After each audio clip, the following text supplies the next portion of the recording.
right, so I am Leah Cherner, and I am a landscape designer here in Austin, and I do consultation and design. I used to do maintenance, a lot of garden maintenance for a long time, but I'm really more focused on consultation and design right now. But you can check out my website. It's deltadawnGardens.com, and the handout is in that same URL, or it's the same deltadawnGardens.com. So you can just navigate to more information on there. I also co-host a podcast called The Horticulturati with my friend Colleen, who's sitting here in the front row. And Colleen and I also recently started doing a radio show together, the Call-In Show on KLBJ AM and FM, and it comes on at 8 to 9 a.m. on Saturdays. And we also take those episodes of the radio show and put them on our podcast feed also. So if you're not awake at 8 a.m. or you miss it or something, you can listen to it on our podcast feed, and it doesn't have any ads, which is nice. The radio broadcast does have quite a few ads. So on the Horticulturati podcast, we've been doing it for about 3 years now, I think. We recently did an episode about sheet mulching. And we've also done deep dives on all kinds of ecological topics like owls and armadillos and bees and butterflies. We talk a lot about garden design and how to do it responsibly and regeneratively. We're about to do an episode about phosphorus, which is something that I am excited to learn about. Colleen's going to fill me in on phosphorus. And so, yeah, that's a little bit about me. I am not a scientist or a mushroom expert, so I'm going to be talking to you from a horticultural perspective. So if I get anything wrong, it's fine. You can correct me. You can educate me. And I also want to say that there's not a lot of information about sheet mulching with mycelium, especially like on the internet. There's a lot of information about sheet mulching in general, but I've been able to find very little about sheet mulching with mycelium specifically. And I just wanted to say that I want to thank Angel and Chris for inviting me, and also Joseph Emerson. I don't know if he's here, but he helped me by answering a bunch of questions that I had, because he's also been sheet mulching with mycelium for some time. He's a member of the Central Texas Mycological Society as well. So on to our first slide. So I have been doing garden maintenance for a long time, for like 10 years. And for most of that time, I've also been sheet mulching.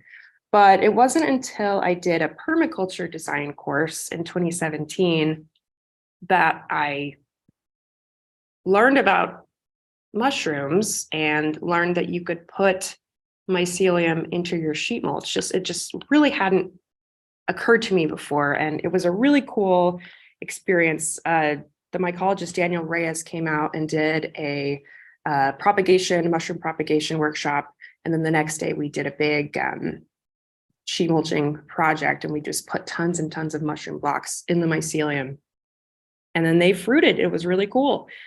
So here on the left, this is Caroline Riley. She's one of the main people from the Austin Permaculture Guild. So if anyone's interested in a permaculture design course, I do recommend Austin Permaculture Guild. They're great. In the middle is Kate Avery at Circle Acres Myco Research Station quite a while ago, when it was the Myco Alliance station. And you can see she is misting blocks of, looks like oyster mushrooms mostly there. And so that is what I'm going to be talking about, these mushroom blocks. This is what I'm talking about, these plastic bags filled with mycelium and sawdust and mushroom spawn that commercial growers use to grow mushrooms. But when they're done with them, they would normally be headed toward the landfill. And so we're going to talk about recycling them, because that mycelium is still alive. And we'll get more into that in a minute. So for a long time, I was kind of like furtive about sheet mulching. I didn't want my clients to see me doing it because I was afraid that they would be like, why are you burying piles of trash in my yard? But no one has actually ever asked me that. And in recent years, I've gotten more confident about educating people about doing this, and kind of letting people know how the sausage is made. And the question you might be asking is why? Why would you do this? And the answer is that it builds really good soil. It builds better soil than you could buy from the soil yard or from the store in a bag. And so let's see if we can see a picture of that. So on the left and the right, there's some beautiful sheet mulched soil. It's nice and dark and crumbly. And then in the middle, you see some oyster mushrooms coming up from the sheet mulch. So we want to improve our soil, and good soil means happy plants. And it may not look professional or tidy to be burying blocks of cardboard and stuff like that, but it's a really good method. And I think we need to rethink our approach to landscaping. A lot of the way that we do things now and have been doing them for 50 years is really not sustainable. It's really destructive.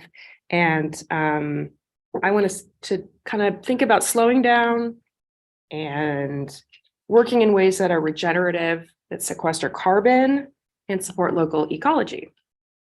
And sheet mulching is a great place to start.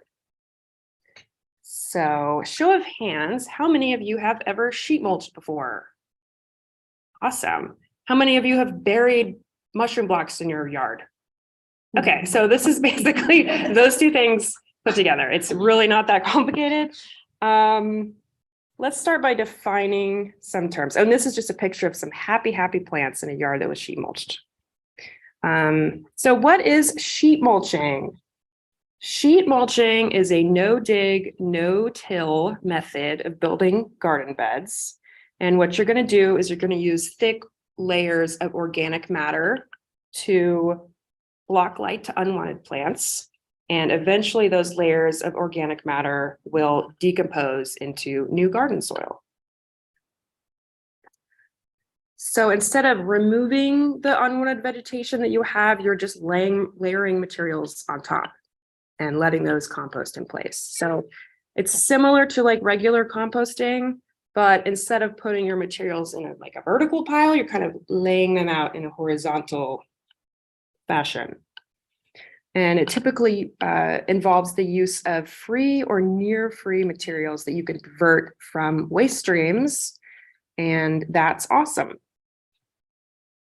So what is organic matter? Does anyone want to guess? I'll tell you. Organic matter is carbon-based things, including dead and decomposing plant materials. So like compost, leaves, nutshells, pine needles, straw, wood chips, cotton fabric, kitchen straps, all this kind of stuff. And it's also the living organisms that decompose these materials, including bacteria, fungi, and all the little critters that play a part in the food soil web. That's how I would describe organic matter. What is mulch? Mulch is any material, organic or inorganic, that is spread around a plant to insulate and enrich the soil. So we're going to be talking about organic mulches today, typically wood chips, decayed hardwood mulch, or decaying leaves. It could also be cedar mulch. And what is mycelium? Does anyone want to volunteer that one? I know you guys know what mycelium is. Mycelium. Love them. But that's the fungus itself, which we don't usually see until it fruits. Yeah, we don't see it. Yeah, I mean, we might see it, but mycelium is simply, it's kind of the vegetative part of the fungus or the body of the fungus. And you can think of spores as analogous to seeds, and mushrooms as analogous to fruit, and the spores and the mushrooms are the reproductive parts of the fungi. So mycelium is also a network of fungal threads or hyphae, and they will spread out under the ground, and eventually you'll see mushrooms. So what kind of mycelium are we talking about? I'm going to be talking about decomposer fungi today, or the saprophytic fungi. These are fungi that feed on dead or just dead organic materials and break it down into minerals and nutrients and components that can be utilized by plants and other organisms. Of course, there are other important fungi in the garden, including your mycorrhizal fungi. And those are the plants that form symbiotic relationships with plant roots. And we could talk to Chris more about mycorrhizal fungi as part of the Healthy Soils, Healthy Trees initiative. But this talk today is going to be pretty much focused on decomposer fungi. So that could include native fungi that's found in decaying leaves, so the leaf mold.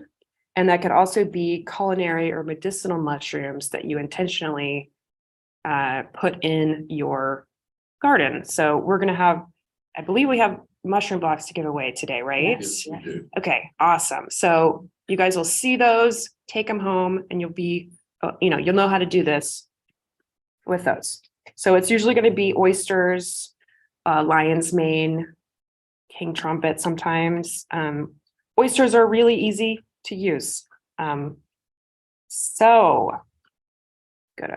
3 takeaways for today's.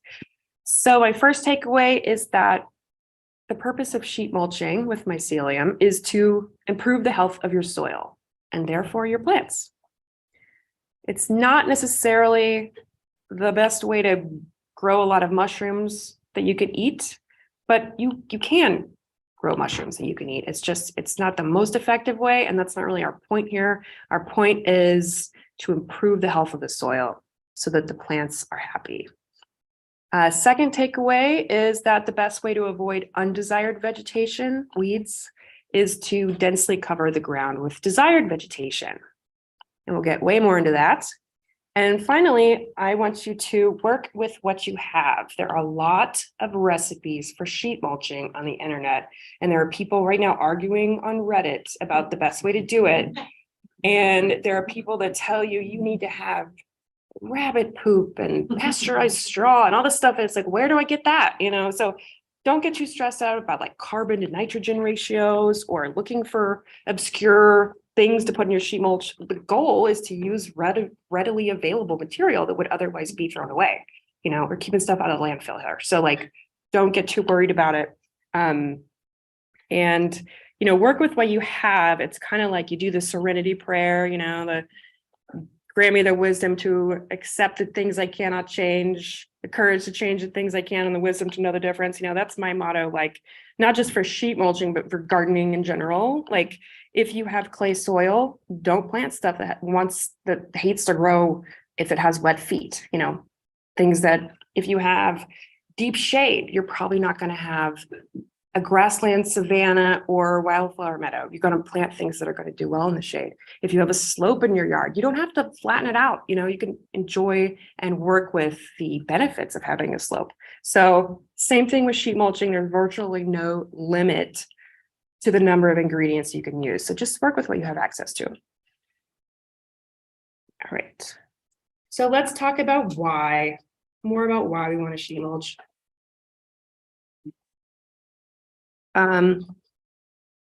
The purpose is to eradicate unwanted plants and improve your soil, and build beds that you will fill with plants that you want. So, and edible mushrooms can be a fun byproduct of incorporating mycelium into your sheet mulch.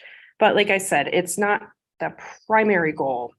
It's not the best way to grow edible mushrooms, but it is a really good way to improve your soil. And urban soils tend to be really compacted, so they have poor air and water circulation. And the best way to fix a compacted soil is to amend it with organic matter that encourages biodiversity in the soil biome. And this organic matter, it feeds soil organisms that feed plants, and it helps to hold moisture in the soil and it prevents erosion. It does all kinds of stuff. It's easy to do. It's really easy. The hardest part is probably gathering the materials and like moving the mulch. It's cheap. You don't have to buy a lot of stuff. We'll talk about where you can source stuff for free or near free, and it works. It's just great.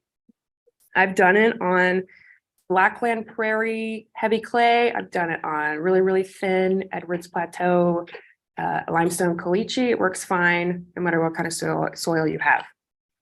Okay. So compared to other methods of removing unwanted vegetation and building plant beds, sheet mulching is what I consider the most eco-friendly and the least destructive. So some other ways that people do to do this, you can solarize, so you cover the ground with the plastic and let it cook the soil, basically cook the vegetation to death, and then it has the, you know, the byproduct of also sterilizing the soil. So that's not great because we want to have lots of life in our soil.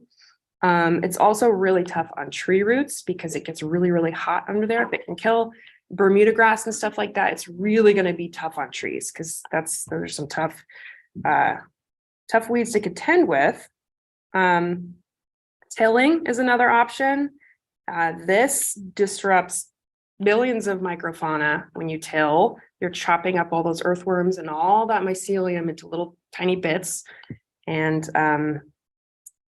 anything that's living in the first few inches of soil, which also includes tree roots. Usually tree roots are in their first few inches of the soil. And so tilling is super tough on tree roots as well. And for certain weeds, tilling can actually exacerbate the problem by chopping up, little rhizomes under the soil into tiny little bits and allowing each one to regenerate on its own. It's going to get worse if you till. And it can also expose weed seeds to sunlight. That's another reason. So another thing you could do is you could scrape the soil or use a sod cutter. Scraping with a shovel is really hard work. The sod cutter machines are really heavy and unwieldy. And in my experience, they don't work very well. I've had a contractor rent a sod cutter before and then just gave up on it and said, I'm just going to scrape it with a shovel. And then, of course, you could spray Roundup, glyphosate. This is overkill in most situations. It's bad for pollinators. It's bad for people. It's bad for trees. It's bad for fungi.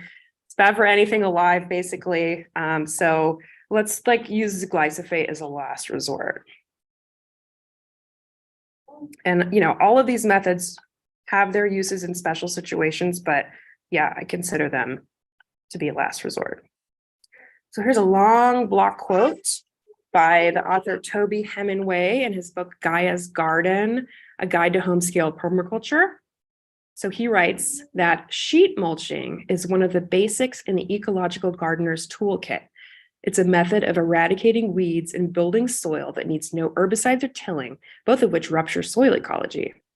Sheet mulching is a variation on nature's way of breaking down organic debris. By composting in place, the soil organisms so essential for ferrying nutrients to plant roots aren't disturbed. An intact subterranean ecology develops, woven by silken fibers of mycelium, riddled with the channels of traveling microfauna, bound into perfect tilth by the gummity exudates and carbon-rich liquors of metabolism. Plants tap into the seething stew and thrive. So there's some flowering prose about sheet mulching. Let's get a little bit further into why we want to do this. Important takeaway, conventional landscapes are not healthy for soils and they're not healthy for trees. This talk is part of the Healthy Soils, Healthy Trees program. So let's protect those soils and trees. Does anybody ever read the blog McMansion Hell by Kate Wagner? She's an architecture critic. She's very funny and she takes Zillow listings and critiques them. And it's just hilarious. And so here you see this is like a typical one where she's talking about landscaping. She's like, okay, you've got your shrubbery, your turf grass, and a tree that's not really providing shade. So here I've kind of copied her format and annotated a picture of a traditional American lawn.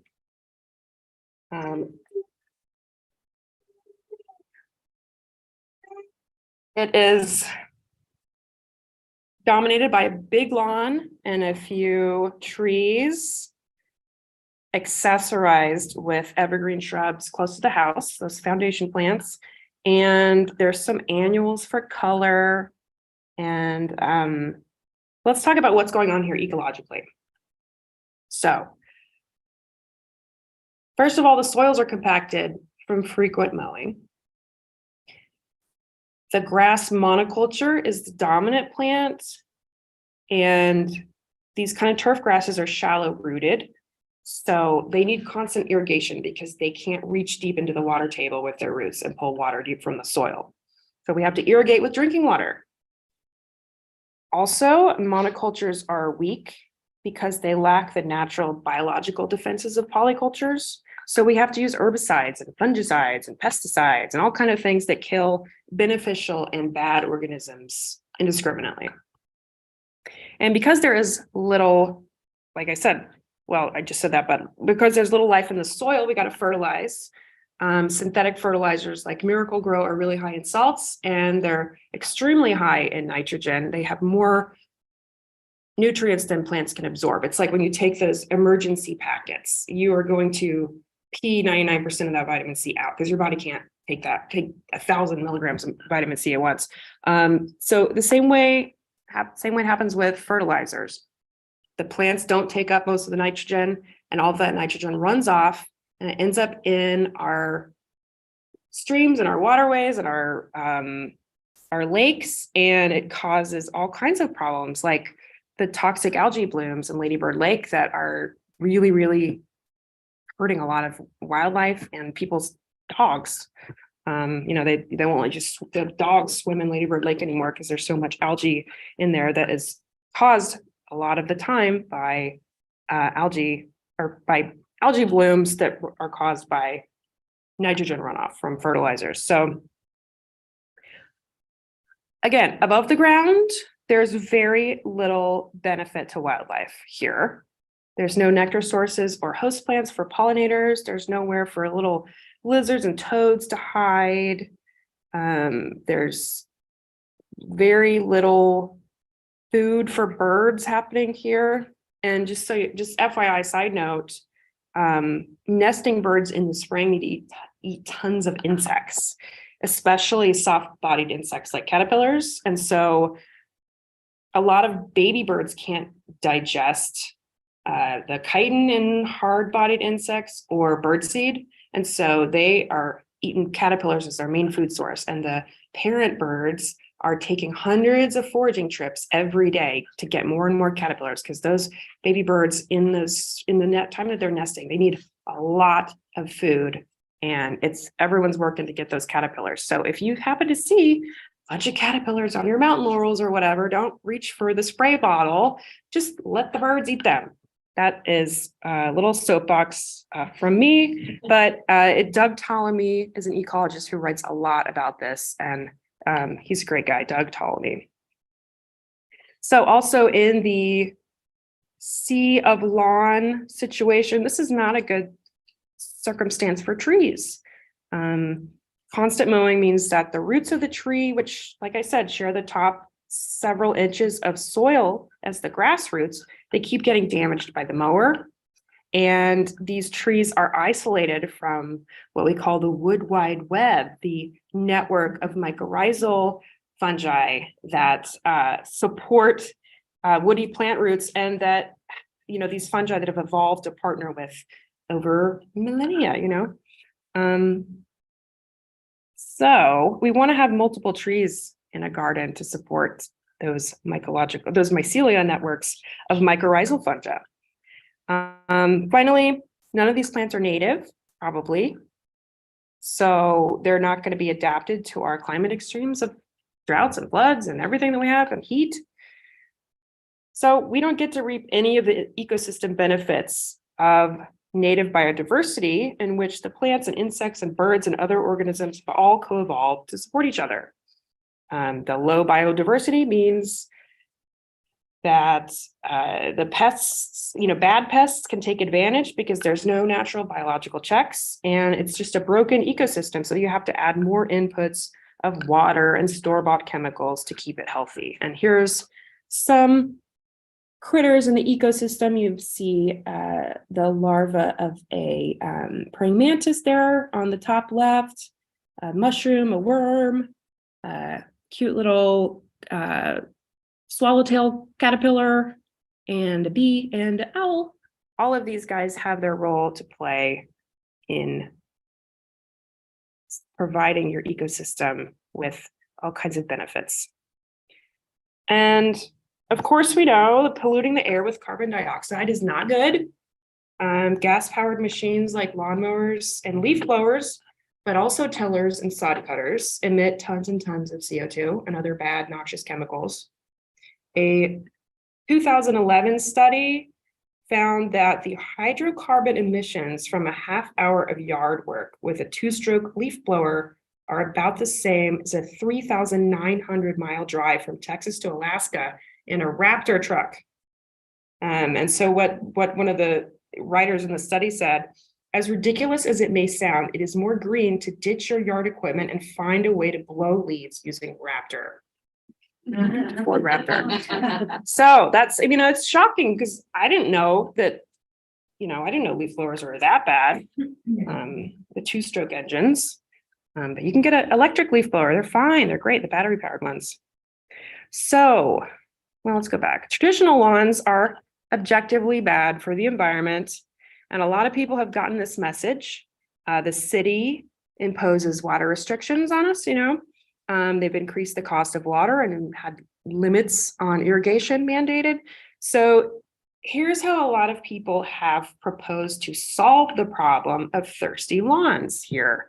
The reasoning is if plants require too much water and we need to drink our drinking water, and why not just remove the plants and put gravel everywhere? There are some reasons. First of all, gravel reflects a ton of heat and it will raise the ambient temperature in a space, which is not something we like in the summer. Gravel doesn't sequester carbon. And remember that plants breathe in CO2 and exhale oxygen. So we want to have plants. Soils in these cases that are buried under rocks are even more compacted than lawns because there's no roots getting in there. And the rain that we get runs right off. It doesn't infiltrate the soil very well. So, because there's just not any roots to take up that water. And there are climates where this would be ecologically more appropriate, like desert climates. But we are not in one of those climates. So this is a map of the US, and I've hidden the key so that you can't see what it is, what kind of map it is. But does anyone want to volunteer? What do you notice about the colors on the map?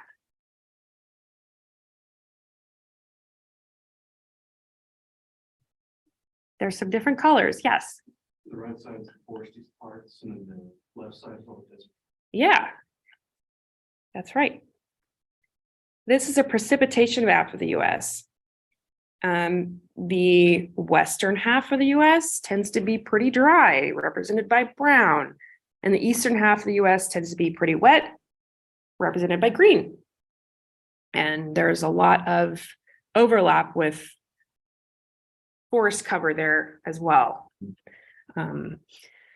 So the line in the middle here, this is the 100th meridian, and that is a line that people figured out 150 years ago that there's a spot running through the center of the United States where to the west of that line, you cannot grow crops without supplemental irrigation. To the east of that line, you can grow crops without supplemental irrigation, or you don't need to irrigate.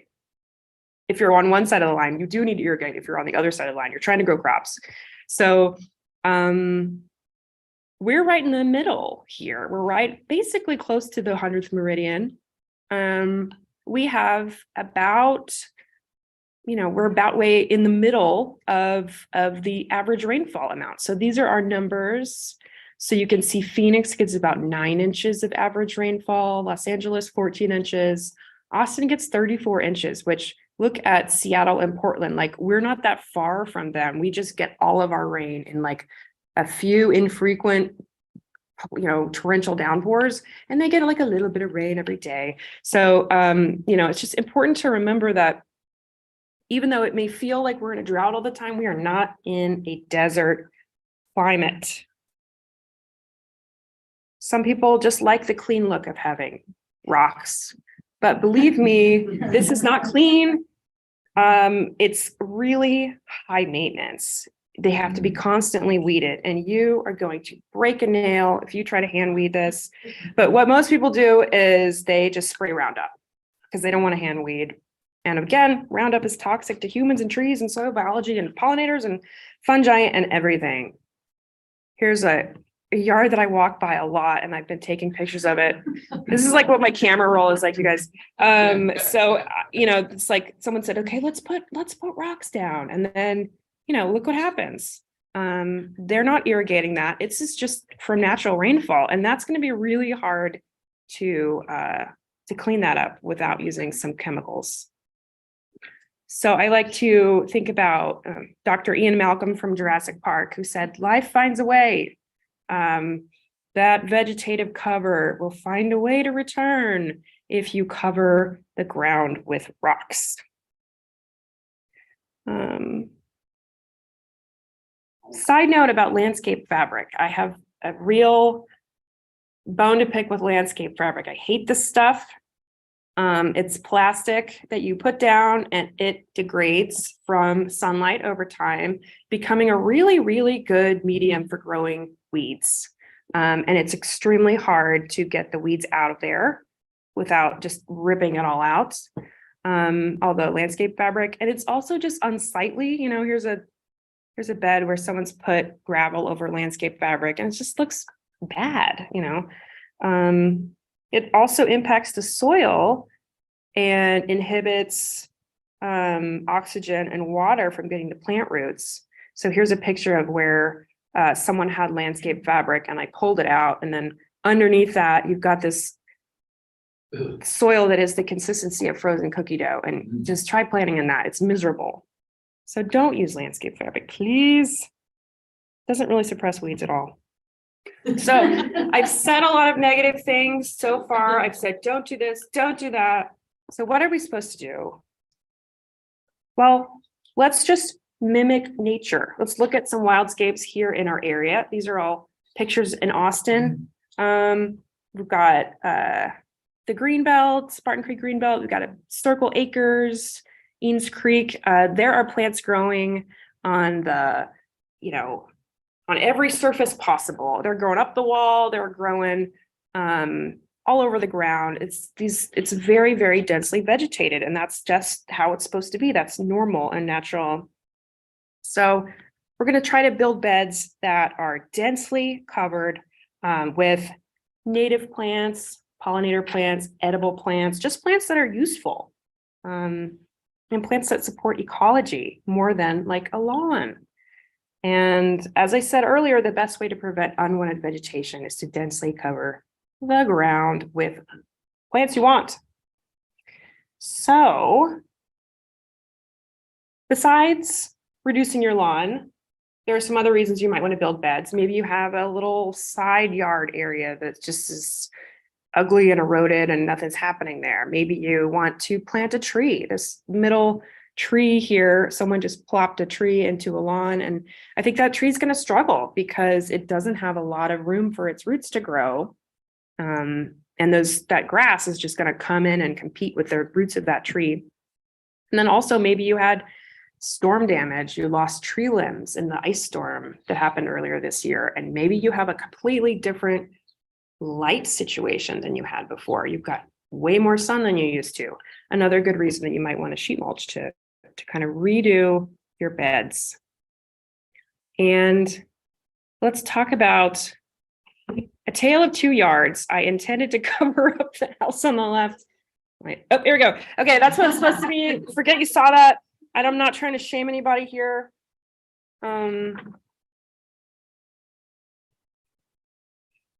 Okay, so we have two houses here. Both of these residents wanted to remove their lawn and reduce their ecological footprint, but they went about it a little differently. The yard on the left put heavy black plastic and left it and then covered that with mulch. And the yard on the right, sheet mulched and then densely planted the ground with native plants. Here is the plastic. And we have Ian Malcolm again saying, life finds a way because the bluebonnets are moving into this other person's yard. They want to grow there. So, you know, these are the two yards. And I just want to ask you guys, like, which one looks better? Which one sequesters carbon? Which one is more biodiverse and supports wildlife and soil ecology? And which one has healthier trees? And which one's cooler during the summer? It's all the yard on the right. It is on the right on there too. It's okay. Just making sure it's not like backwards because it would be so bad if I was doing this backwards. Let's see, where are we? So, okay, here's where I snuck over to the neighbor's yard and pulled some of that plastic back. And that plastic has been there for like a decade. It's been there a really long time. And this is what the soil looks like underneath. It's so gross. It's that frozen cookie dough consistency. So I took a little sample and you can see the difference between the left soil that has been sitting under plastic and just getting more and more compacted, and the right soil that has been sheet mulched. And these soils have the exact same amount of sand, silt, and clay. They have the same makeup. They're not different, but one has been amended with a ton and ton of organic matter, and the other one is just basically starved and lifeless. So you can see the impact that using that plastic has and the impact that sheet mulching has. So I sheet mulched this yard over the course of several years. And I'll show you some pictures. Here is a picture of us starting a new sheet mulching project. This is my assistant, Holly. We were moving a rock edge and we were getting ready to remove some of this lawn here. This is what it looks like now, several years later. And there are a lot of plants in this garden that used to be just, the parts of the yard that used to be just lawn are now full of hundreds of species of plants. And there is still a little postage stamp sized lawn. I'm not saying that it's like terrible, morally reprehensible to have some lawn. It's fine. We don't mow this lawn very much. They don't water it very much. It doesn't ever get fertilized. So it's kind of on its own, which is fine. If your lawn is doing fine without you having to put a lot of work into it, I don't think there's anything wrong with having like a small purposeful area of lawn. So before and afters, here we go. The left is when we had just freshly sheet mulched it, and the right is how things are looking now. Here's another before and after from another part of that yard. This is where a tree, they had to cut down one of their trees because it was actually growing a parasitic fungus on it. And so the light conditions changed because they lost a really big live oak. So we sheet mulched that grass area that was dying out and put more native plants and adapted plants in there. This is a picture. This is a Google Street View on the left of what the house looked like before I started working there and what it looks like now. And this yard, we don't fertilize. We don't use pesticides, fungicides, any of that. We use leaves as mulch, and that's about it. The decomposed leaves are really the best mulch for perennial native gardens. And you don't have to blow at all. You could just leave the leaves where they are. And this is the stuff. Okay, so here's just a picture of what's blooming like this past week. There are so many things blooming right now. And you would expect that because it's April, but here's the kind of biodiversity we want to have in a yard. So this stuff is blooming. this stuff is blooming. It's a lot of stuff blooming right now. And so there's so much support for pollinators and so much rich insect activity going on. And it's just working out well. Let's see. And I want to say, like, if you are growing domesticated plants like veggies or fruit or stuff like that, you probably will have to use some fertilizers at some point, or some insecticides at some point, or pesticides, because you know, those are domesticated crops that humans, you know, need to intervene for them to do well. So you know, there are instances where you might want to use some chemicals, but native plants, not one of them. So when you sheet mulch, what are you going to see?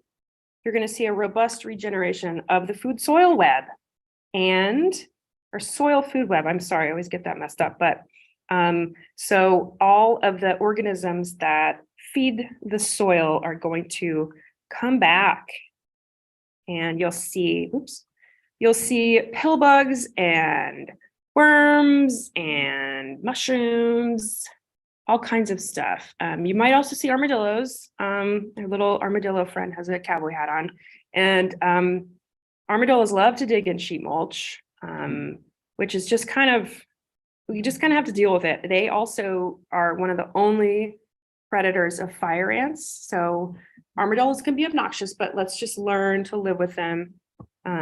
They are really good at keeping insect populations in check, and especially fire ants.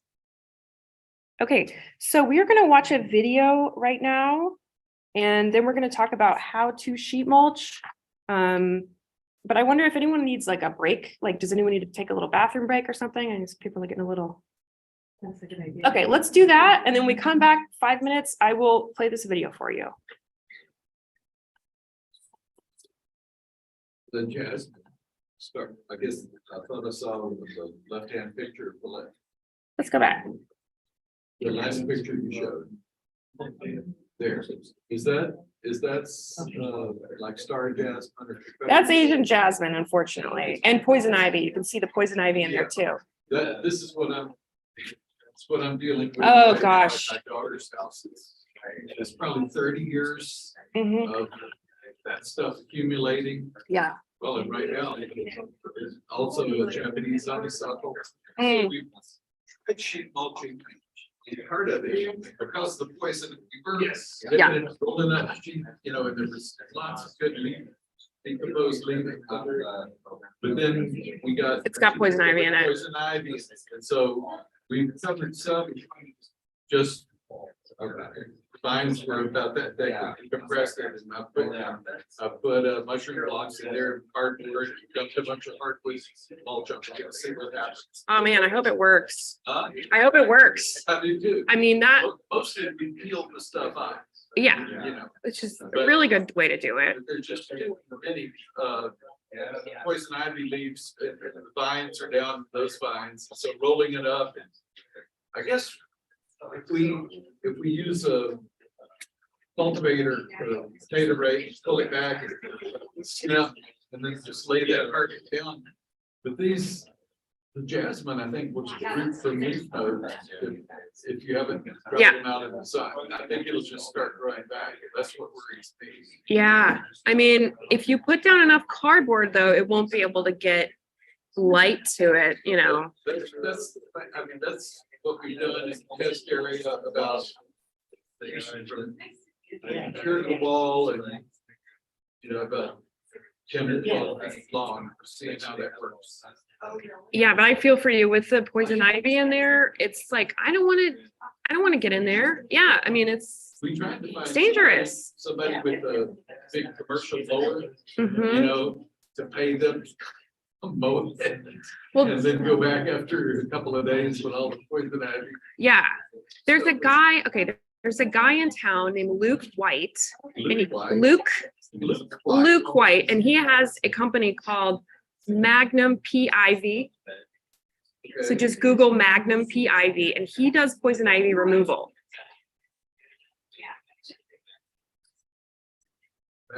Magnum PIV, like Magnum PI. It's Magnum P period IV. Period B. No, just IVY. Yeah. So look him up. Or I'm hoping he's still doing it because I have this poison ivy in this picture. I need to deal with it. Yeah. And I don't want to do it myself. Well, I've got coveralls. Yeah. That I can, put socks on up here, boots, but then you get it on the. It's all on your tools. It's all on your clothes. Yeah. It's really scary. Do you use Technu? It's like a thing that you put on your skin, like a product. It's dry skin kind of cream or something that I just rub. Okay. It is an oil. Yeah, it's an oil. Lasts up real good. That is baby oil. Or I guess the old kind of suntan lotion before people sunscreen. Yeah. That's the thing with all this. Nature trails and stuff. It's poison ivy. Because Okay. that dilutes that oil and then it's in the course when you wash it off. You may escape the most poison ivy. But yeah, I feel for you. If you're expecting to go deal with this. Well, I know, because look at you can see the jasmine's jumping into the sheet mulch right there. I see. There's my backyard after 2 years. Oh my gosh, you sheet mulched it? Nope. What did you do? Oh, you tilled it. Well, it Looks was wonderful. there was like an above ground pool when I bought the house. That we took out. We had to. It's beautiful. Yeah. And my husband tried to garden. I did it for a couple of years, but then you're just. Yeah, that's terrible. I have hit the poison ivy with some Roundup. I mean, Yeah. Just to get at least vegetated. Yeah. The leaves and all. Yeah, I was gonna ask about poison ivy and. I don't know. We covered it. Yeah, well, let's talk. Let's revisit it at the end of the presentation because I bet everyone wants to talk about poison ivy. Yeah.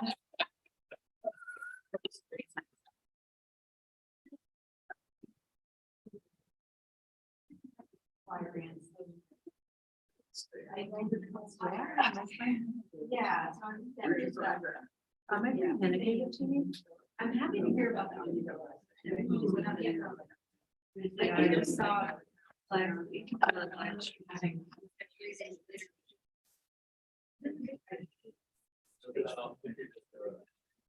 Only catch. This is ideal situation. Yeah. Unless it's really windy and moving it.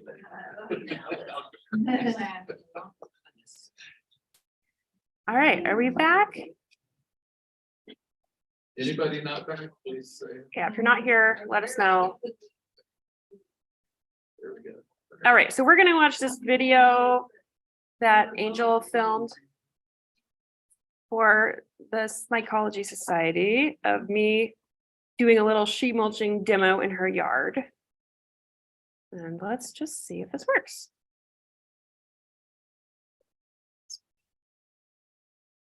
The audio is probably going to play out of this computer, just FYI.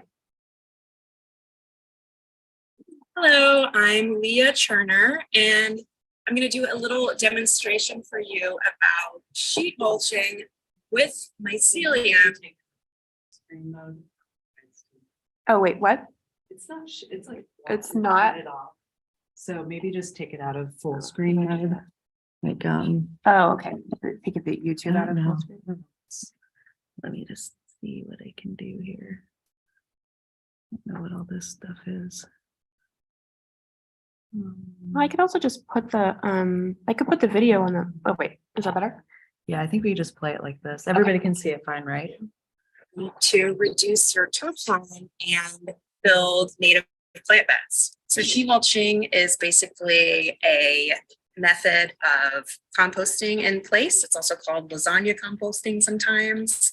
And basically what you're doing is you are smothering your existing grass or weeds, and you are adding material to the top, all kinds of organic material, so that you can both reduce the vegetation that's there that you don't want, and you can also help build soil biology and nice microbes and everything into the soil, and create new soil, because you are putting down a bunch of different layers of organic material that's going to break down and become nice new soil. So there are a lot of reasons why you might want to reduce your turf lawn and replace it with native plant beds. One of them is that it's a really good way to support the ecosystem, to help your soil health, to bring in pollinators and all kinds of insects that are going to be food for birds. And it's just a lot more sustainable than having a monoculture of lawn. It's also a great way to help reduce water usage in your yard. And with this drought we've been having since like forever, everyone is interested in reducing their water usage. It's also fun. So to get started, you are going to need some spent mycelium blocks, some decomposed leaves. They can be fresh leaves too. Wood chips or any kind of hardwood mulch or shredded mulch, cardboard, and compost. You can use kitchen compost, or you can just use leaf mold if that's what you have, or you can buy compost, and that will help the sheet mulch decompose a little faster. So step one, you are going to throw down some partially decomposed leaves, and on top of that, put a little layer of compost. That helps to Then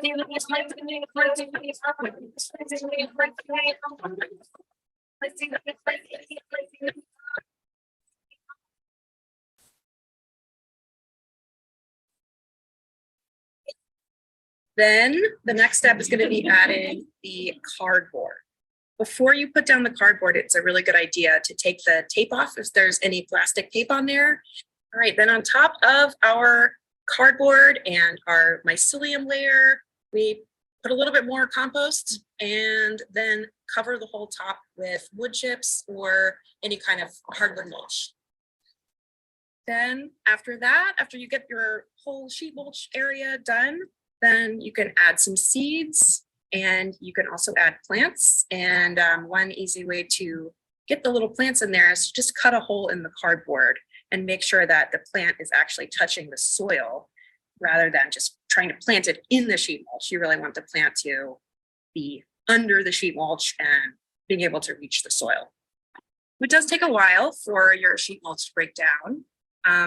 If you do it in the spring and we get some good rain and then we have a nice hot summer, you might be completely decomposed. All that cardboard might be completely decomposed by the fall. So it really depends on weather conditions. It can take up to a year, but if you time it right and do it during the warm season, the compost and the mycelium are all going to help work together to break down that cardboard and just give you some really nice soil to plant in. All right. So let's get back to a keynote, I think. Here we go. Okay. So the rest of this presentation is going to be a little bit more informal. And I lost the voice amplifier thing. Can you guys hear me? Because I'm just afraid I'm going to destroy someone's eardrums if I do that thing that I did a few minutes ago. With the feedback. Okay, so let's talk about how to sheet mulch. There are a lot of ways to do it, and there's not just one right way. Toby Hemingway's book, Gaia's Garden, A Guide to Home-Scale Permaculture, has an extremely detailed sheet mulch recipe, which is linked to in the handout that you guys have from the QR code, but I think it's way too complicated, and it calls for too much stuff. It's like 4 pages long. It's so long. And it doesn't call for using mycelium in your sheet mulch. So I was like, what happened there? I'm guessing probably because when he wrote that book, I think it was like 2005 or something, spent mushroom blocks, probably maybe they were not as widely available as they are now. And they are very widely available to us here in Austin, thanks to the Mycological Society's block recycling program, which is really, really cool. Like before they started doing this, it was really hard to get these blocks for this. But now there's like more than 20 locations around Austin and San Antonio where people just have the blocks in their yard. And there's like a little sign that explains what you can do with them and a QR code, and you can donate money to the Mycological Society and just take those blocks and take them home and grow mushrooms or sheet mulch or do whatever you want to do with them. So that's a really cool thing. Let's see. Mhm. Can give how it's done? Absolutely. Yeah, I would recommend that. So here's some more pictures of before and after pictures of sheet mulched things. Before, during, after. There's another after. Just another yard. There's some more before and afters. I don't know if you saw these already. Okay. So those trees, it looked like they're down at sundown. Well, Yeah, they are. They have these rings around them. They're like metal rings that are protecting the trunk of the tree from getting soil built up around it, because this landscape was when they built the house, they dug out a bunch of soil and backfilled it, which we can talk about at the end whether this is a good thing for trees or not.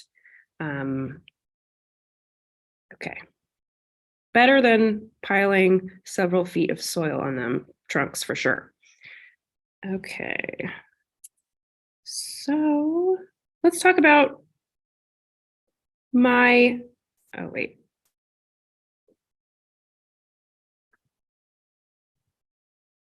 So reasons for including mycelium in your sheet mulch.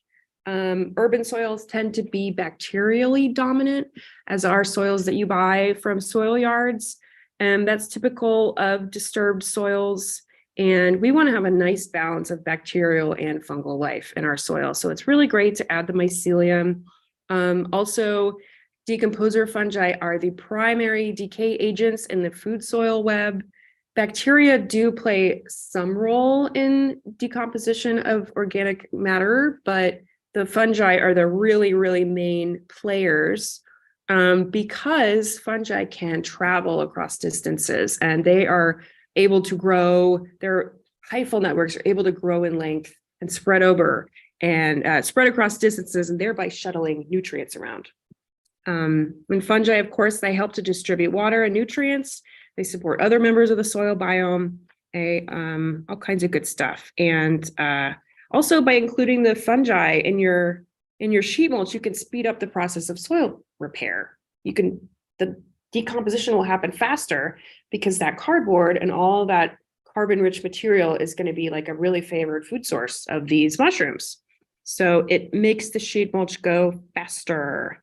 And the fungi that I'm talking about, they're not soil pathogens, they're beneficial, and they tend to compete pathogenic fungi in soils, and they won't damage healthy plants because they are out to feed on dead material, not living material. Okay, so I'll tell you guys my sheet mulching recipe. It's changed slightly since we made that video. I've kind of simplified it a little bit. So on the bottom, I like to have the fluffy layer. Fluffy stuff includes partially decomposed leaves, things like shredded paper. You can put coffee grounds, grass clippings. You can put human hair. You can put pet hair. You can empty out your vacuum cleaner. You can do all kinds of stuff. This stuff is just going to be, oh, and I should include crumpled mycelium blocks in that layer too. The fluffy layer. This is just stuff that is likely to blow away if we don't cover it with other stuff. So that's why I would start with those. That goes around the grass. Yeah. You're going to want to cut the grass first before you put the mycelium or put the fluffy layer on. But yeah, just goes right on top. And then you are going, let's see, we have pictures here. Here's, no, the cardboard's already down. Okay. So you're going to want to add water after your fluffy layer has been put down. And then you're going to put down your weed barrier. So this is going to be your cardboard. You could also use newsprint or natural fabrics like cotton or wool. And I'm really interested in using like old t-shirts and stuff like that. I haven't done it before, but apparently it works really well. And that layer is going to be the light blocking layer that keeps the unwanted plants from receiving sunlight. And if you're using cardboard, like I said, take the tape off of the cardboard boxes. Most places now are using this paper-based tape, but I just leave that on. I don't think that's a bad thing. And you want to add water again. Every time you do a new layer, add more water because soil organisms need water to survive. And especially the cardboard layer, you don't want it to become hydrophobic. So you want it to get enough moisture from the get-go, because if it does become hydrophobic, permanently dry is basically what that means. That means that the underneath the sheet mulch, the soil under there is not going to be getting air or water when it rains. So we want to just keep that cardboard wet when you do the sheet mulching process. Then I would put compost, a couple inches of compost on there, 1 to 2 inches. It could be kitchen compost that you make, or it could be store-bought compost. But the compost is really rich in bacterial life. So that plays a role along with the fungus and the decomposition. And then I would put more mycelium in there. I would put mycelium underneath the cardboard and mixed in with the compost. And to really increase the chances that mycelium is going to be able to grab hold on that cardboard as a substrate for growing on. And here's some pictures of putting crumbled mycelium blocks into the sheet mulch. Okay, so after that, you're going to just top everything with mulch. So it could be wood chips from an arborist. It could be hardwood mulch, shredded cedar mulch, any kind of organic mulch. And this mulch acts as a blanket to keep the cardboard layer hidden, and so that the cardboard doesn't blow away and stuff like that. Eventually, once it starts to decompose, I think shredded leaves become a really, really good mulch. But if you were to just put a bunch of shredded leaves on top of cardboard, I think they would just blow away. So I would use some kind of real chunky mulch there. Okay. Is it okay if that mulch is like fresh? For example, after all of the winter storms that the city is fixing. Yes. Fresh mulch, is it okay to use that? For sure. Okay. That's the mulch that you're going to get for free. So yes, that is fine. And this is gonna all turn into Soil. Soil, yeah. so I don't have to buy 20 bags of. Yes. soil. I can You can do this. It takes a while, which we'll get to in a minute, but it's very easy and very inexpensive. And you mentioned something earlier about after you put those top layers on, them adding seed. Yes. So we're going to talk Can about, the seed go through that cardboard? well, let me just, we're going to talk about planting in the sheet mulch in a minute, but I should have explained the thing about the seeds. So if you were trying to grow like fruit, vegetable seeds, herbs, stuff like that, that are seeds that maybe you bought, I would not put those directly in the sheet mulch, because it's going to be really hard for those seeds to germinate in the sheet mulch, in the mulch layer. But if you have stuff that is like wildflowers you've collected, like we put goldenrod in that sheet mulch, that goldenrod will be fine. It's going to sit there for a while until everything breaks down, but then it's going to germinate at some point, because. I have some cover crop seed, Mhm. and that's what I was thinking of using. Yeah, I would wait until it decomposes Okay. to put down the cover crop seed. What kind of cover crop? And, what was in it? The ones from, did you get? From the last meeting. Ones? Last meeting. Probably buckwheat. Buckwheat, okay. and, sorghum, millet. stuff like that. Cool. Okay. Yeah, great summer cover crops, but I would not put it directly onto the mulch because it's going to have a really hard time germinating. With our native grasses, Bootalua or buffalo grass or things like that. If you're just trying to kill off an area of unwanted stuff and you want to I would think that those native grasses would do well enough on this once this is decomposed enough to make. Possibly. I mean, then a lot of those native grasses are going to have a lot of competition from weeds. Yeah. You know, they have a hard time getting established. So it can be really hard to establish like buffalo grass and stuff like that, which is why it's a good idea to try the mixes. There's like, do you know the name of That's that? what we had. There's a mix. Native American seed. Yeah. Like the mix of like 3 or 4 different species. Yes. Yes. So yeah, I would recommend that. And I would recommend waiting until it's like pretty well decomposed to put down that seed, because that seed, like you're right, it's expensive, you know? So you don't want to be taking chances with that. Okay, so let's talk about using mushroom blocks in your sheet mulch. You want to rehydrate them before you plant them. So they come in these bags, put some water in there, maybe the day before, and let them really get wet. You can crumble them into the fluffy layers. And I like to put them underneath and on top of the cardboard. The crumbled mycelium is going to be less likely to fruit than a big hunk of it. Because that mycelium needs time and energy to regrow those hyphal networks, but it still feeds the soil. It's still really useful. And if you want fruit, I would cut the blocks in half or maybe quarters and lay them cut side down and then put the mulch around them. And that is going to be pretty successful for fruiting if we get rain and the temperatures don't get too hot. It will go dormant. The mycelium will go dormant in summer heat and freezes in the winter. So just keep that in mind. If you can keep it watered over the summer, it probably will not die. It might just go dormant. So you might find that you get mushrooms come fall, you know, once things cool down, or if you sheet mulch in the fall and they, you know, goes dormant during the winter, you might see you're likely to see some mushrooms in the spring. And let's see. What else we got? Pictures of sheet mulching.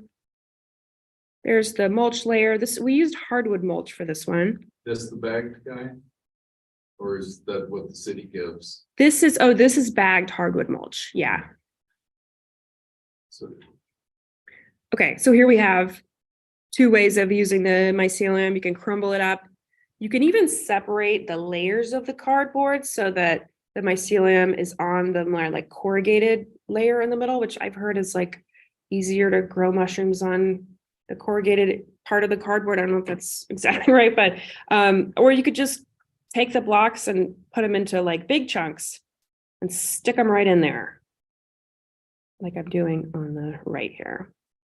A cool thing that we did, or I volunteered to help with a long time ago at Circle Acres Mica Research Station, was burying mycelium blocks to stabilize a slope and then covering those with mulch. And I think this is just such a cool idea.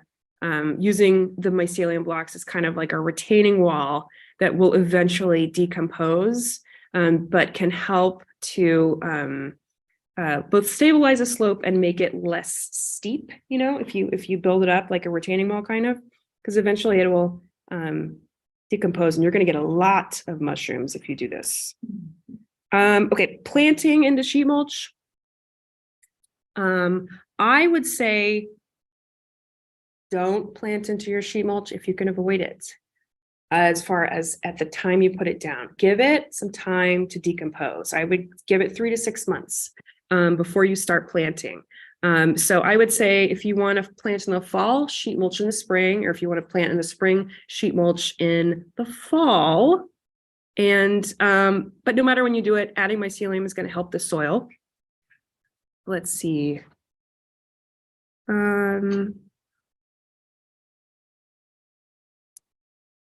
The time it takes for the decomposition to happen depends on a number of conditions. So more moisture, you know, more rain, warmer temperatures, and the more diverse soil microbe population you have, the faster the decomposition is going to happen. Also, smaller particles will decompose faster than larger particles because they have The smaller particles have a larger surface area. So that would be one reason that you might want to use decomposed or partially decomposed wood mulch, like the stuff you can buy. It'll decompose faster than arborist wood chips that are fresh. But just use what you have. Again, right now would be a really good time to sheet mulch in the next couple weeks. It's not too warm. Supposedly rain is on the way. We were supposed to have rain today, but we don't. And all that mycelium is really taking advantage. So it's an exciting time and you can do it before it gets too hot. And here's a picture I found from a website called permaculture.co.uk, which shows how you can plant directly into the sheet mulch by just basically cutting through the cardboard and digging a little planting hole right there in the mulch. And then you're going to want to kind of fill it in, put some actual soil in there in the hole with the plant so that you aren't just sticking the plant into a pile of mulch. They would appreciate that they would have some soil. So you might dig that up from somewhere else in the yard, cut a hole in the cardboard, create a planting hole just like you would for anything else you'd be planting. It should be twice as wide as it is deep. And backfill it with some soil. Once again, decomposed sheet mulch will be a lot more productive than fresh sheet mulch. So just keep that in mind if you're going to plant in it. You're going to want to give it extra water to get things. If you're going to plant directly into the sheet mulch, those plants are going to be pretty thirsty because the mycelium is going to be competing for that water. So that's another reason I like to wait to plant until the sheet mulch is mostly decomposed, until there still may be some cardboard, but you can pretty much use a shovel to just break through the cardboard because it's that soft. That's kind of when I would start planting. But there might be examples where you're sheet mulching in the fall and you really want to plant a tree. Then you don't want to wait a whole year to plant a tree. Well, then you just cut a hole in the sheet mulch and just plant into it that tree and just wait until the spring to plant the rest of the stuff. And I did say here that seeds are unlikely to germinate in the mulch layer. So if you have valuable seeds, veggie seeds, native grass seeds, wait until the sheet mulch is decomposed to plant those. But native seeds like wildflowers are going to be viable for a long time and they can sprout once the decomposition is complete. And I think the goldenrod that we put in that video is going to be fine. It's going to come up and you'll never get rid of it. So let's talk about some drawbacks to sheet mulching and how to address them real quick. So the biggest drawback is that the materials take a long time to break down. It's not a fast process. So we have to be really patient. In the meantime, you can make a planting plan. You can figure out what you're going to put there and you can hire me to help you with that. I do consultations. Okay, so another drawback is that it requires a lot of material. You will be surprised how much cardboard you need. Yeah. And you will be like, I can't believe we use that much cardboard, but it takes so much cardboard. So I like to do small areas, do a 200 square feet is enough at a time. And then once that is good, then you move on to the next area. It's just, you're not going to have ever enough cardboard and, stuff to sheet mulch your whole yard. So do little bits at a time. Sheet mulching is less effective for really aggressive plants like Bermuda grass. It works really well on St. Augustine. Bermuda grass has a strong will to live. St. Augustine does not. And so it's important to figure out what are you trying to grow? What are you trying to eradicate? Is it Johnson grass? Is it Bermuda grass? Is it nutsedge? Is it these really, really aggressive weeds? Or is it something there's a little bit of a more gentle weed? How do you know what you have? I like this app called Picture This. There's a free version. And so you could download the Picture This app. It'll try to get you to pay for it, but just don't pay, just press cancel. And then you just upload a picture and it scans the picture and it says a good guess of what that plant is. So it's kind of like iNaturalist, but it's just for plant ID. And it works pretty darn well.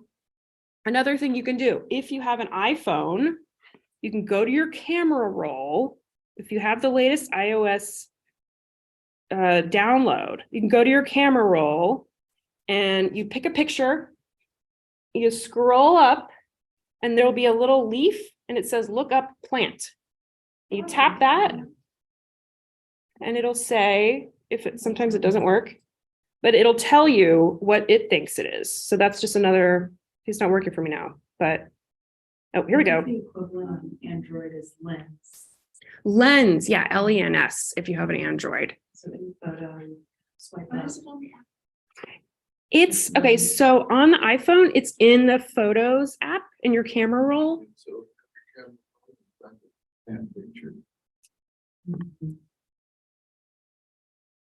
So that's, these plant apps, ID apps have gotten so good in the past few years. I used to be really, really skeptical about them, but now I'm like, well, they work. All right. So you need to know what you have, what you're trying to eradicate. Some of these things like Bermuda grass, Johnson grass, nutsedge, and we'll talk about poison ivy in the question time, I'm really sure. They are going to be really hard to eradicate using sheet mulch. There are probably circumstances where you might have to solarize or use glyphosate in those cases. But again, this can really impact the health of your trees. So you might want to have an arborist or a landscape designer or consultant come out and help you figure out a strategy that would be minimally destructive. Another point is that Bermuda grass cannot survive in the shade. And the easiest way to kill it is to shade it out. But that takes a long time because you have to wait 20 years for a tree to grow. You know, no one has that kind of time. But, you know, it's just something to keep in mind. Like if you could plant some stuff that would increase the amount of shade around it, you know, some smaller things, you are going to have better luck than just leaving that in full sun. Some arborists will tell you that sheet mulching is bad because putting cardboard down over tree roots is going to hurt the tree because the cardboard will become hydrophobic or it will become, you know, covered in some kind of pathogenic fungi if it gets like too wet, and it will impact the transfer of gas and water to the tree roots. It's true that cardboard can become hydrophobic if it is let to completely dry out, if you don't get it wet before you do the sheet mulching. However, what else are you supposed to do? You know, you could rent a sod cutter, which basically scrapes the top inches of soil, and that isn't really great for tree roots. You know, you could do the glyphosate thing, that's really bad for tree roots. So no matter what you do, you're going to be causing impacts to the tree roots. You know, you're going to impact the tree somehow. You just need to weigh the pros and cons of what methods that you're going to use. And two things that you can do to keep your trees happy when you're sheet mulching is, like I said, don't sheet mulch the entire root zone of the tree at once. Just do like 200 square feet at a time. And then you've got the whole other part of the root zone of that tree is left to its current, you know, situation. And that will be less of a stressor on the tree. And then of course, make sure to water the sheet mulch, especially around trees. Finally, don't put mulch, sheet mulch or any kind of mulch on the trunks of trees and shrubs. It is really tough on them and can cause decay. So give the tree trunks a few inches of room when you're putting mulch down. All right. So let's talk quickly about where to source materials. There is a company called Chip Drop, and I should put that on the handout as well. Then you sign up and it's free, and they will bring arborist wood chips to your house. You don't get to choose when or how much though, and you need to have a clear space for them to dump the chips. So there's some pros and cons, and there's some really good videos that they have on their website. So I will put that on our handout soon so that you guys can find that. Cardboard is everywhere. You know, this picture in the middle, this is just behind like some big box store. And, you know, there's just so much cardboard out there. Any grocery store, any liquor store, you know, just talk to them, say, can I have some cardboard? And I'm sure they will give it to you. We've all got Amazon boxes and all that stuff. Leaves, you can get leaves from under a tree or from, you know, drive around and check out who's got some good looking leaf bags, you know, and just borrow some of those. They probably won't mind. Obviously you can get mycelium blocks from the recycling program for the Mycological Society. And there will be some for you guys to take home before you leave today. And then like things like coffee grounds, all coffee shops have tons and tons of coffee grounds that are just going into their compost bin. So you can either, I like to go in and say, hello, can I have some coffee grounds out of your compost? And what you're going to want to do is take like a 5-gallon bucket and put them in there because they're going to be really wet and messy. So and heavy. So yeah, so you need something to put them in. They won't give you like a bag usually, but apparently Starbucks is doing this thing where they bag up the coffee grounds. So you can see if your participating Starbucks as your local Starbucks is participating in this program, but you know, it doesn't have to be Starbucks. It can be any coffee shop. They all have lots of coffee grounds, so you could just get them. Could that go in the soft layer? Yes, that would go in the fluffy layer. I would say that before you take a neighbor's leaf bags, you might want to find out if they do weed and feed. Yes. And sometimes if you just look at you just get a vibe from the yard and you see like, okay, there's a lot of like native plants, the trees look healthy, or we've got this like kind of scary looking monoculture of lawn. Like maybe don't take those leaves because they're, you know, the grass clippings could have herbicides in them. So you want to have like healthy leaves. And Colleen and I have talked on the podcast about like scary things that people have found in leaf bags before. So, you know, just get a vibe from the house. Like someone found a diaper one time, I guess. So that's gross, but you're getting it for free. So let's see. I think I covered everything, and I'll just close out by saying that, you know, traditional landscaping is really not sustainable the way we've been doing things. It's really destructive.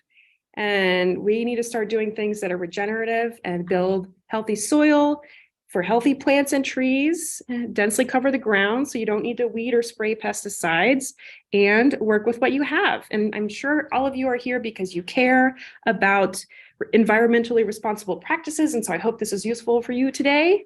So go out and do some sheet mulching. And while you wait for that sheet mulch to break down, be thinking about what you'd like to plant in the fall.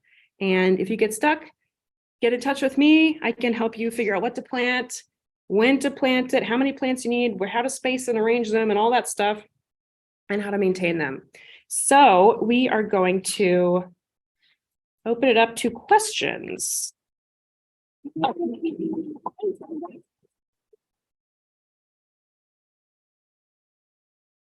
So Yes. in the spirit of work with what you have, I'm in a new community and we have an HOA. Mm. And basically want to do like a little raised garden in front of my house where I have just like one of those pictures that you had up there. Can I build like a little raised garden and contain my sheet mulch to that garden and then plant my milkweed and things like that? So are you thinking about putting like raised beds in front of it and sheet mulching behind it? Just like an edge this high, Mm-hmm. like where the current bed is, and I've got my non-native plants that are, Mm-hmm. you know, didn't survive freeze Mhm. and all that stuff. I was gonna take all that out, put like a little raised edge so I could put the sheet mulch in that and then plant good plants Yeah, next spring. I think so. I mean, it's just, you're gonna have to use a little more material probably. Gonna have a lot of fluffy materials because if it's like a foot off the ground, you're gonna need a foot of material. Right. And it'll, yeah, like you said, it'll decompose, it'll break down, but sure, I mean, go for it. You might want to buy some soil, but also sheet mulch for sure. So I could do sheet mulch for the first 6 inches and then garden soil for the top. Yeah, that's a good idea. Yes. If you have lots of food scraps, a Uh-huh. whole lot, would that speed the process up if you put all those food scraps in the floculator? It would, but you're gonna be dealing with raccoons and stuff that are gonna be like coming after your food scraps and digging stuff up. Deer would also do that. So I don't usually put kitchen scraps into sheet mulch just for that reason, because I don't want, animals trying to find food, or like raccoons. Could you dig like a hole, like like maybe like a foot deep and put stuff in there? Sure. Like that might work. If you have a bunch you need to get rid of. It doesn't have to be a foot deep. I mean, if it's deep enough that the, raccoons can't smell it or whatever, I think that would be fine. And you can also just put that in your compost and then use your compost in the sheet, with sheet mulch, Yeah, it takes, everything takes forever. Okay, yes. Get worms. Get worms. They'll turn it into compost for you. Well, we've got compost, yeah. That works great. I put, Oh, one back here real quick. Spent brewery greens, have you tried those? Oh, that's a great idea. Spent brewery I use grains. it for composting, so they would probably be a great source for that floculator. So Awesome. they've already gone through that brewing process, they're already starting to break down. Really like that. How do they smell? Like beer. Okay, but they're not like stinky, right? They're just kind of earthy. It's exactly like getting coffee grounds. Awesome. Okay, that's a great idea. Keep it out of the way. Yeah, just call your. Yeah. local Keep it out of the waste stream. Hey, I'm a nerdy gardener. Yeah, oh, you were next. Do they attract ants? Like if you put the mycelium blocks in your compost bin, does that attract ants? 'Cause the only time I've had ants in my compost was when I put a mushroom block. I don't know. I will say what you'll definitely attract are pill bugs or doodle bugs or roly-polies. They love to eat They- mycelium. Those, And they're okay. They're okay. And actually in the handout, I have a thing about, why roly-polies are a beneficial insect. There's a link in there because I think they're cool. They're actually crustaceans. They're not insects. And, but yeah, ants, I don't particularly think I've seen ants coming to eat the mycelium. Has anybody else no, experienced that? They'll get in your compost. Yeah. Yeah, It's- it looks compost. It just does a lot of water in your compost. and the termites Get are rid good of in there. The ants. When you're turning it over, if you've got some older wood, I found, full of little termites in my daughters. Because there were older pieces of wood that were just about decomposed and she threw them in there. Another good reason to keep your compost pile a little bit away from your house. Yeah, Yeah. it Okay. is. Can you Okay, use them? Oh, sorry, go ahead. part two of the question. Yeah. Can you use the mushroom blocks in a worm farm? Yes. So there's a Brothers Worm Farm is right next to one of the big mushroom farms in Blvd. And they have a program with the actual mushroom farm where the mushroom farm sells the vermicompost that comes from it. And Andy, who is the soil scientist on Healthy Soils, Healthy Trees, actually did kind of the fungi to bacteria, like organic mat, like all the ratios for good soil. And it's like really prime, good fungi rich soil. And so, yeah, so I noticed just from doing this in my gardens and stuff over the last several years, that there's something too about the mycelium that the worms really like too. So I just have seen an abundance of just earthworms in my gardens once I add the mycelium kind of as fertilizer, like sprinkling it in. Kind of like super casting. Well, I was gonna put it in my, Yeah, I've just got like the flow through. Don't know what super casting. No, just like castings are already wonderful just from the Yeah. kitchen compost stuff, but if you give them the mycelium to eat, then it'd be like It's more castings like on steroids. Yeah. I didn't, I like that. Yeah. little bitty tiny bits of Okay, yes, to the back, and then I'll come back to you. Okay. So I have a couple of benefits that are very cheap. And I'm going to incorporate them on top of like fertilizer. I would crumble it up and kind of stick it underneath the mulch, just kind of like maybe even just break the block in half and just kind of stick it in there and just kind of cover it up with the mulch if there's still mulch around there. And you'll get fruiting, you'll get mushrooms that you can eat by doing that. So that's fun. Yes. Yeah, so I wanted to ask, how far away do you need to keep like the sheet mulching project away from like your house or your shed or anything like that? I don't think very far. I mean, I think you would want to keep like a big compost pile away from your house, but I don't think it's bad to sheet mulch right by your house. What do you think, Colleen? Oh, I've done it lots of times. Yeah, right up to the house. Materials to like touch anything wood because it can rot the wood, you know? So I usually keep Yeah. like a couple inches. Okay. Yeah, just as like close you, as that. just like with regular mulching. Yeah. Okay. Yes. So if we're waiting 6 months, then what's the maintenance? You are going to give it a little bit of water, like once a week if it's 100 degrees and we don't get any rain.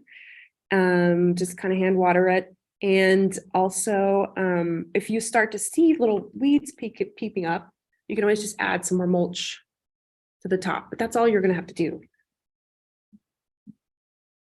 Yes.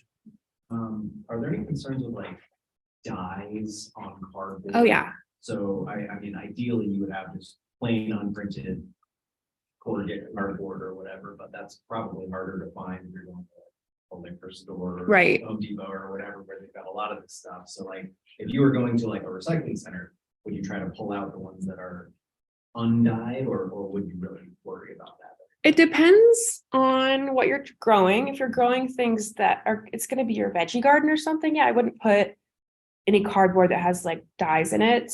But if it's just like for native perennials, I think the oyster mushrooms will do a number on all of that material, and I think you'll be okay. I prefer to use the just plain cardboard. I don't think I've used very much of the kind of dyed cardboard as much, but I think if you're using mycelium, it's going to be okay. And I think a lot of them are soy dyes. Oh yeah, Unless it's like got the like shiny. the plastic shiny. Yeah. But even the soy-based inks contain heavy metals. Oh, they do. But the. But who helps with, Oyster yeah, who mushrooms helps with heavy help metals by are remediating. mushrooms. Yeah, oyster mushrooms can really help to remove heavy metals from your soil as But well. then you But I don't. wouldn't eat those. Then you don't want to eat them. Yeah. If you are sure that you have heavy metals. Yes. Let's cycle back to the chip drops. I don't have room for a chip drop, Right. but over the last several months, I've seen at least half a dozen people on my local Buy Nothing Facebook group say, come and get it. Yes. So I've filled up the back of my car several times. Yeah, this is a great year to get free mulch because the arborists have had to drive around and do chipping, and then they've got a huge pile of wood chips and they don't know what to do with it. So even if you don't have room yourself, yes, you can yeah. find people who have too much. Yes, and I think the city does that. The city has free mulch that you can go get at the Yeah. resource recovery. And then I know like around after Christmas time, they chop up everybody's Christmas trees in a big pile and say, come and get it. And so there'd be like a couple times of the year that you can just go get a bunch of arborist wood chips. Or you can just call your arborist and say, hey, can I have some wood chips? Yes. In that vein, I don't know this to be true, but I've heard that fresh arborist mulch, fresh like woody, woolly cellulose type of stuff, as it decomposes, will pull oxygen out of nearby soil, which can be bad for like tree roots and things like that. Is that true, or is there any concern about like fresh mulch on like an established tree or anything like that? Yeah, I mean, I think the impact is going to be minimal, and I think that most arborists would be okay with using fresh chips as mulch. And I'm going to ask my friend Colleen, who is an arborist, what she thinks about using freshly made wood chips as a mulch. Yeah, as anything decomposes and the microbes are using and the mycelium are using, they're going to use resources from the soil. And I think it is going to impact the tree. They're going to use a lot of nitrogen while they're breaking stuff down, and all plants need nitrogen to make green parts. And so, it's kind of, you have to be respectful of the trees, but you also, using wood chips is better than leaving bare soil. It's kind of like Leo was talking about with the sheet mulching, it's like you're weighing all the different options. It's not realistic for us as homeowners to say we're never gonna do any landscaping or any trees. So how can you landscape around trees and have the most minimal impact possible? While also using readily available materials that might end up in unsustainable waste streams otherwise. So it's like, yes, that is true. It is going to impact the trees, and you can minimize the impact of the trees by not doing the entire root zone of the tree at one time. And keep in mind that you have nitrogen sources as part of your fluffy layer within the sheet Yeah. mulch. So, you know, the coffee grounds are a good source. What else did I Leaf say? clippings.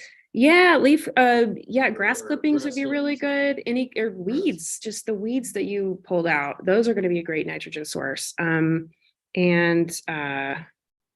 was something else I was gonna say. What was that? It's an animal hair. Animal hair, yeah. And, Toenail clippings. yeah, ooh, that's a good one.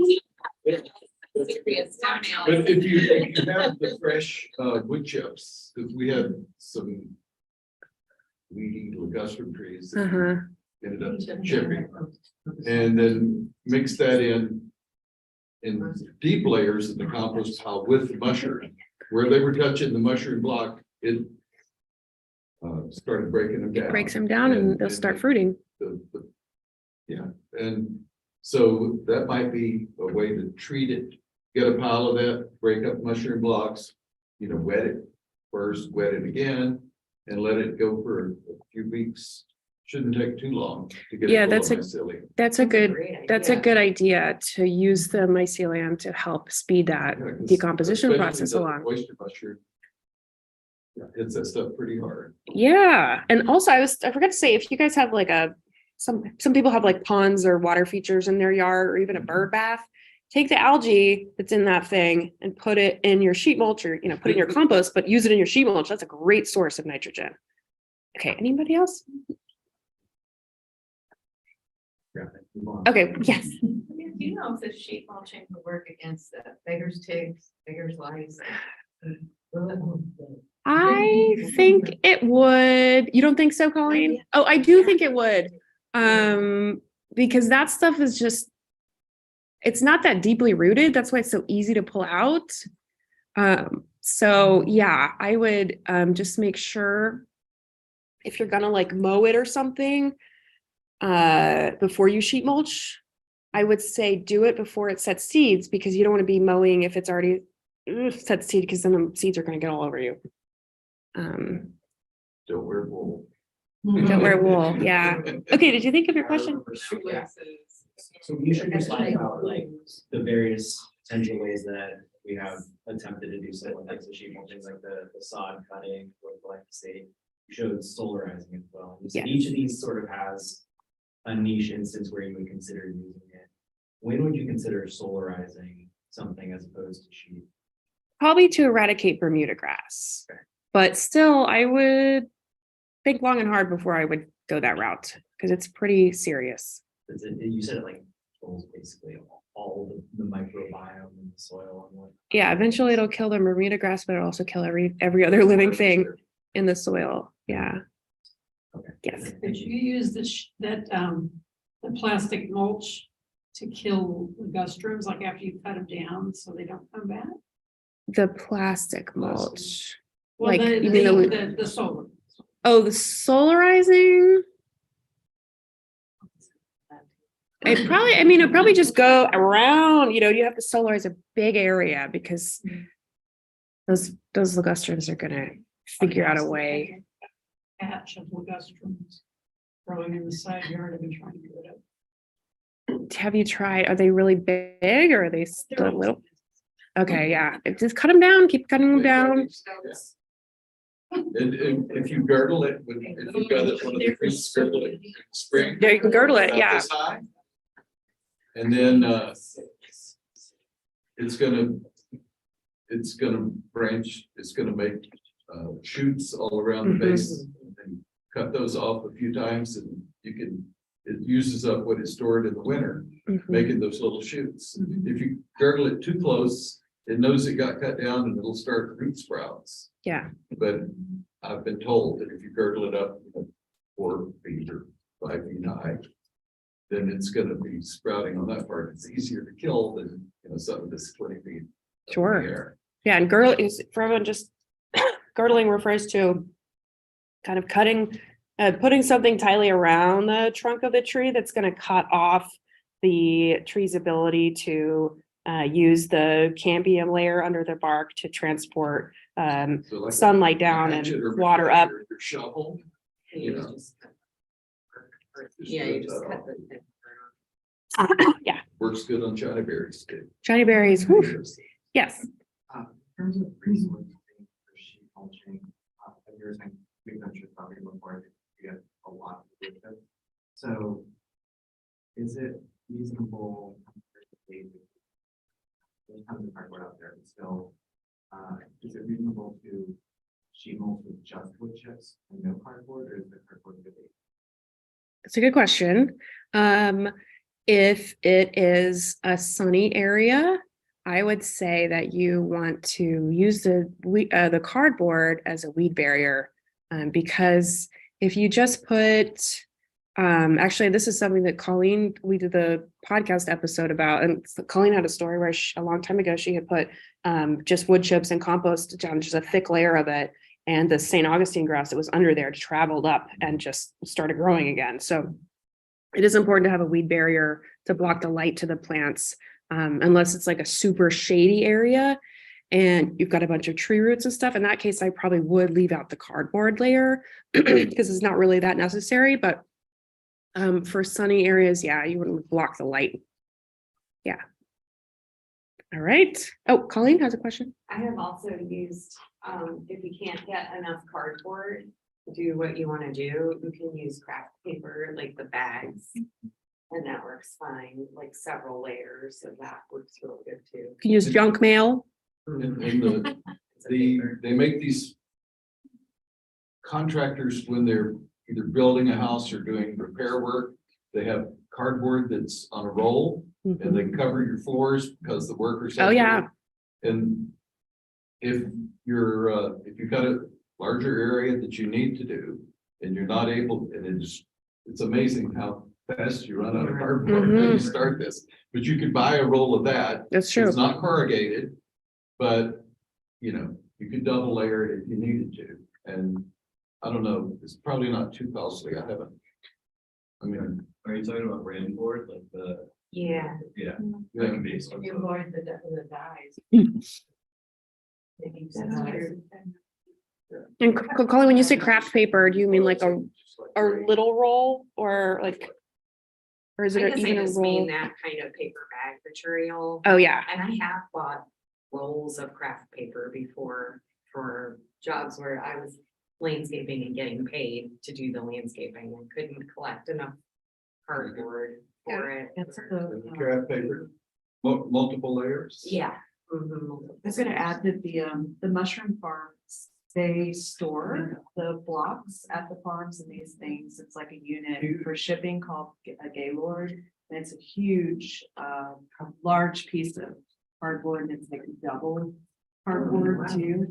And so they're always out there. So if you sign up for a bulk pickup to go get them for your projects and stuff, they always have you probably need a truck. Do they so give pretty those big. things away? Yeah, they're always sitting out there Oh, too. in Buddha. In Buda, yeah. So that's another Very cool. good cardboard source, and they don't use like tape. There's no tape on them.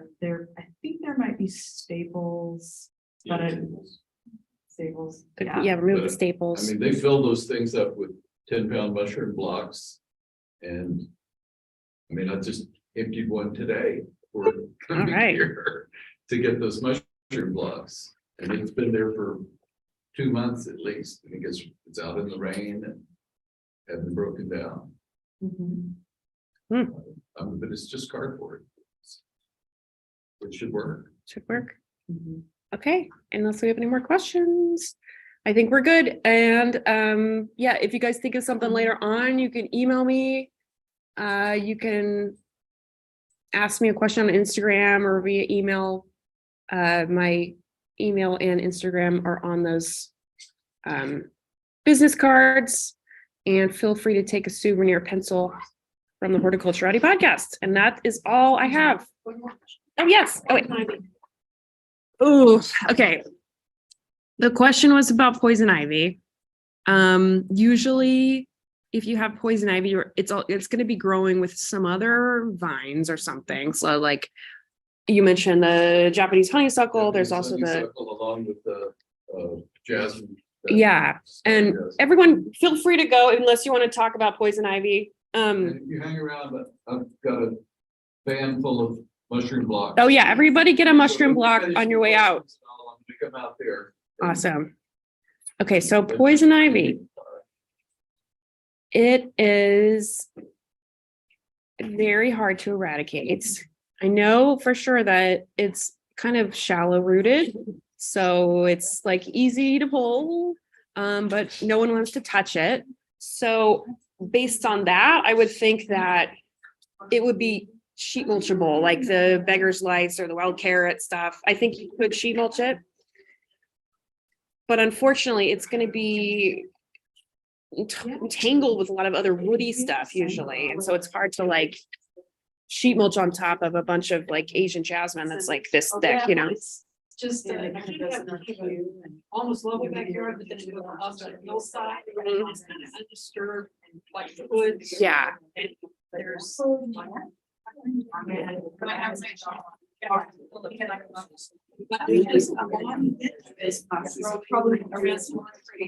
It's like. It's a ton of poison ivy.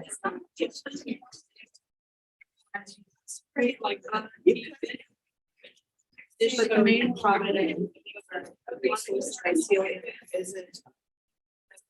A little bit. And Just set it back and I don't know. I think I killed something. there's another product called Bonide Vine and Stump Killer, which is a toxic chemical, BONIDE. And that's what I use for if I have some kind of really, really bad woody vine or woody plant that I'm trying to kill, like a ligustrum or something. That's one way to do it. And you just, it comes with a little dapper, you just paint it on. Another thing is that I know a guy, his name is Luke White, and I think he's still doing this, but he was doing poison ivy removal as a service. And he goes by the name Magnum PIV on the internet. So easy to remember. I'm going to see if his website is still. Yeah, so you can like sign up and you pick one, they're